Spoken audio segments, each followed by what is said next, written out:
Hello, everyone, and welcome to another episode of For What It's Nerd. Today, we are discussing Star Wars week/weekend. What a very exciting week for Star Wars. Let's start with the end of Bad Batch. That finale happened on Wednesday this week, and not only is that the finale of the season, it's the finale of the show. And I've got to be honest, I thought it was pretty good. I think season 3 has been my favorite season of the Bad Batch, in general. I think I've talked about it before. I wasn't a huge fan of the Bad Batch as a whole, but I think they've really done well in season 3 of kind of bringing me back on board in a way. And I think this last episode was a fitting conclusion. Don't get me wrong. I felt like it could have been more. I don't know, like it felt like they were building for so long to this idea of Palpatine cloning and Palpatine like Project Necromancer, and I get that that was not really the story as regards what the Bad Batch were doing, right? But I feel like that could have been a lot more central in the last episode. But I do think that there was a lot of interesting themes around the clones. I do think there's a lot of interesting moments. I think there's a really fun moment between Nalase and Admiral Rampart in this episode that was quite intriguing. It was nice to see that kind of resolution there. It was like a kind of recompense for what happened with Camino, and the kind of idea that the research really is being set back, and like kind of the reasons as to why Mandalorian happens the way it does, right? I just think I would have kind of liked to know a little bit more about what Necromancer actually was as regards what Palpatine saw with I forget his name off the top of my head now. It's gone. What's his name? The bad guy. It's not coming to me. Hemlock. I don't know why that didn't come to me straight away. But yeah, very fun episode. I did actually get it very emotional, especially when the clones all decided to help, the Bad Batch. And I think, I think you couldn't have rounded off better. What I will say is I'm very glad that it didn't become a cameo fest. Even though I think that maybe something explosive or different or something like an introduction of, like, for example, not necessarily a Palpatine clone, but maybe something like that would have been a really interesting and impactful end to the episode and the show, and kind of imply where it's going next. Even if it was just like an end part where you see like, oh, the base is destroyed, there's nothing left of this place, but actually we did find this one test subject. And it's like, it's like this young child, but like there's something off with them, or they're distant, or, something that would just be very interesting. Like, I know Palpatine's son is technically on Exegol.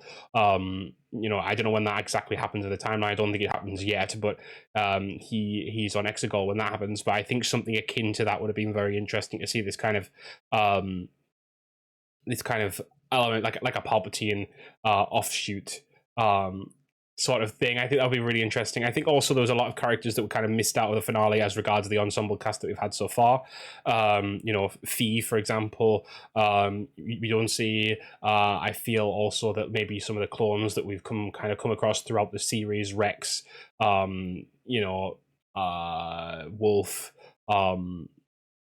the clones that they found on the planet this season, the younger clones that were on the planet as well. I don't know if they were in the background. They might have been the background of the final scenes, but they didn't really get like any kind of round off. And I think that would have been really interesting to know where those clones are going next and what they're doing next, because there's a lot of clones that are like, out there now, like doing stuff, like fighting, right? So that's really, that'll be interesting to see if they pick up with anything with that going forward. But at the same time, what they did do, and I'm really happy they did this, because it was something I was really thinking about. I was thinking, well, how does this link, like, not link, but I think that's a bad word, but how does this fit in with them? Everyone survived apart from Tech, who'd obviously died last season. Everyone survived. What's the plan for like the rebellion era, right? And obviously they do show that at the end. They show that basically the three main characters, the three main Bad Batch members, should I say, stay on, I forget the planet off the top of my head, the water planet with the nice big island. I can't remember it now. I'm really bad at remembering names of planets these days, to be honest. But obviously, Omega,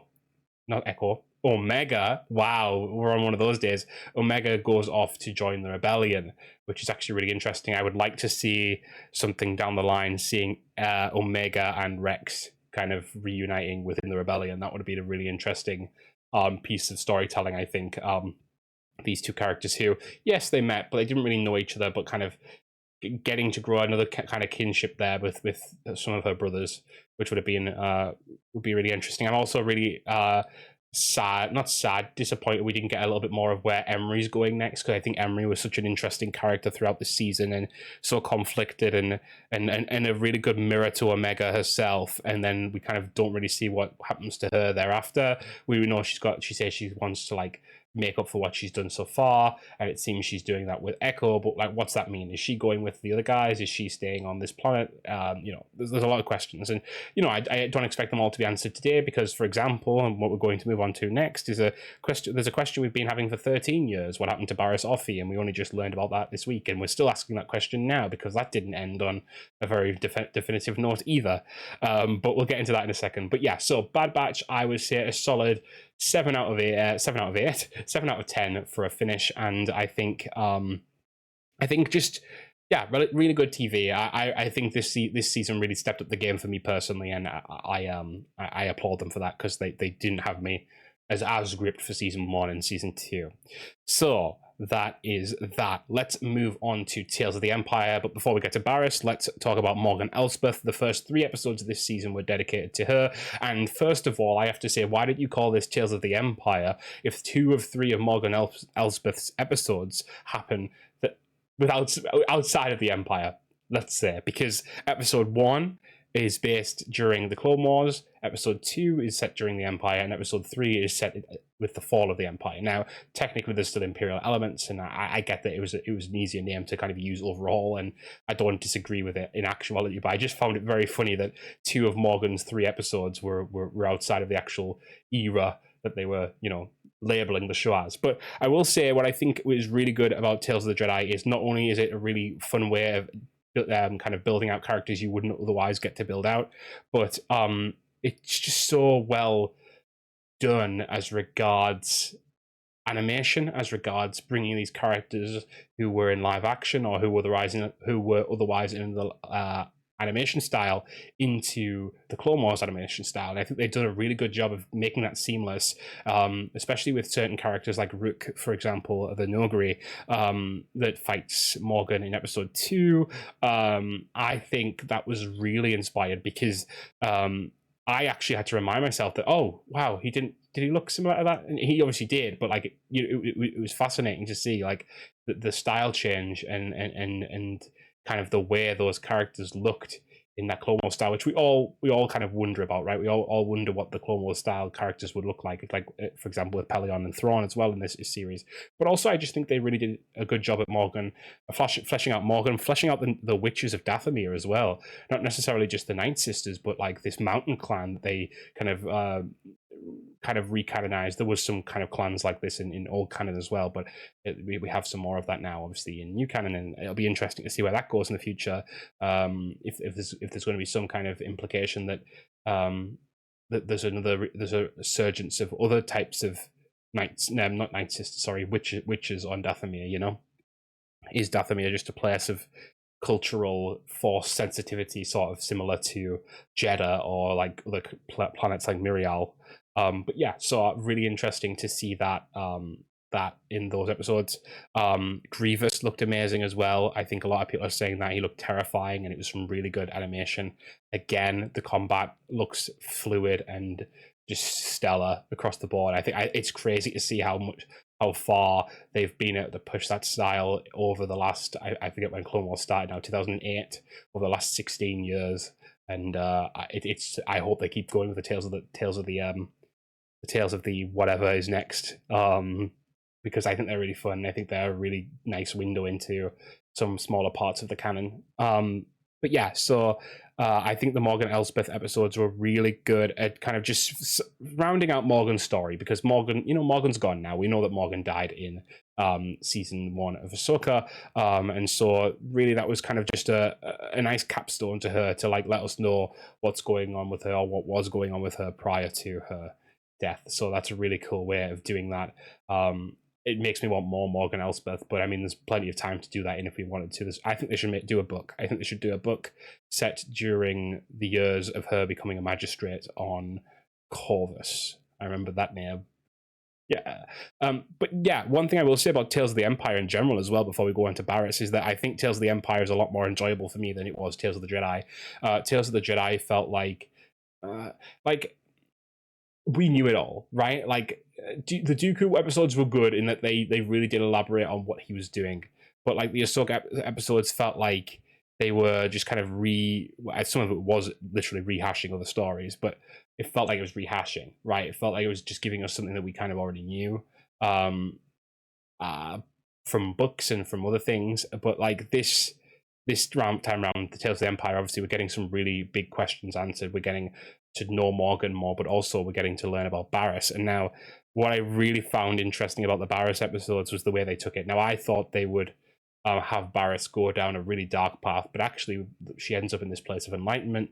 And I think that feels so right for Barriss because she was never a bad person. It was that she had circumstances where she felt she was really um she was implicit in things that the Jedi were doing, and she had to fight it and fought it in ways that perhaps weren't right, but she had to, you know. Um but you know, she's not fully redeemed in this show because she does some things that are still pretty terrible, and allows other things that happen to be like, you know, be pretty terrible. But then, you know, you get that last episode where she's kind of older and wizened, and she's dealing with Lynn, the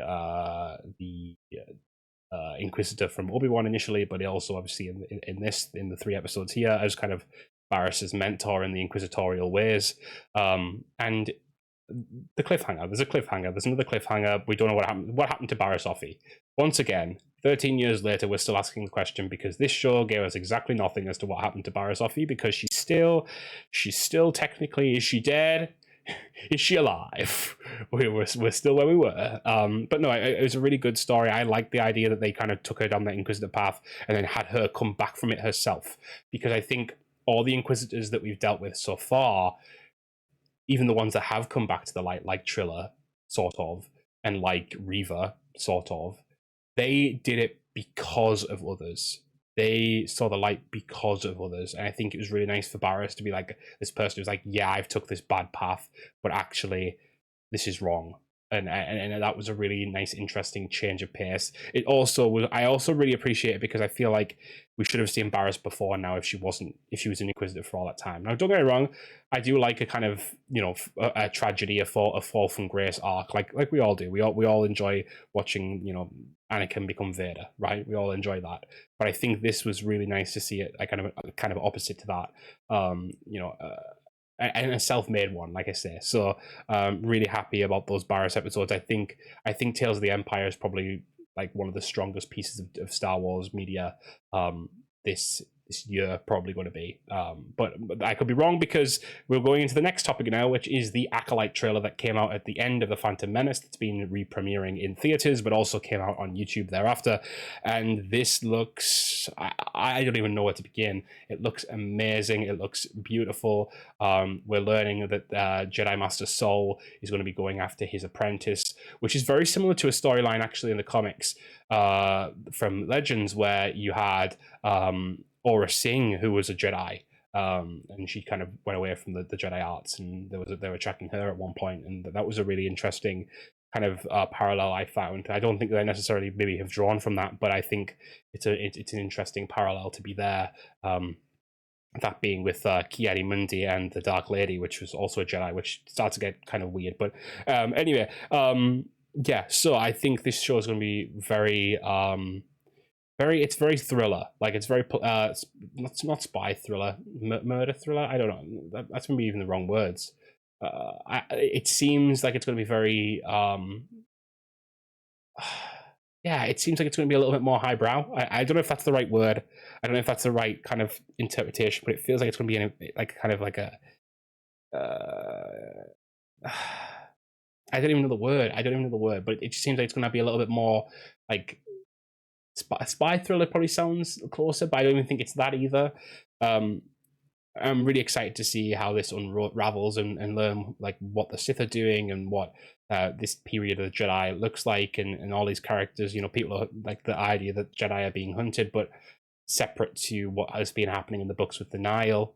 And you know, is that going to be some kind of off like springboard for what's happening now? You know, I'm really excited to see how they tie the books in with characters like Vanestra Rowe being in the show.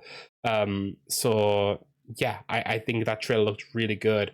That's coming out June 4th, I believe, and there's going to be 2 episodes coming out off the bat, so it's going to be a nice double premiere, and we'll obviously be discussing that as we always do.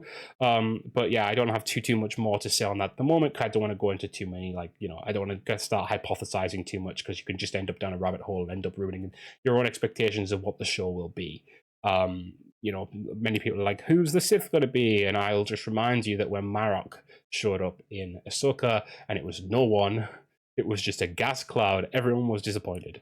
So let's just all keep our expectations low. Let's just all go into this with a little bit of, like, you know, reservation, not in a negative sense, but just in the case of, like, some things might not go the way you think. This is not going to go the way you think, in the words of, I forget which character now. Is that Luke? Think? Yeah. Think. Yeah. But anyway, guys, thank you so much for listening and watching as always. I hope you enjoyed this commentary on the shows and what's coming next. And I'm very excited. There's a lot of Star Wars content coming as always, and we'll be breaking it all down as we always do. So thank you guys as always, and I hope you have a great rest of your day and week. I'll see you guys later. Bye, guys.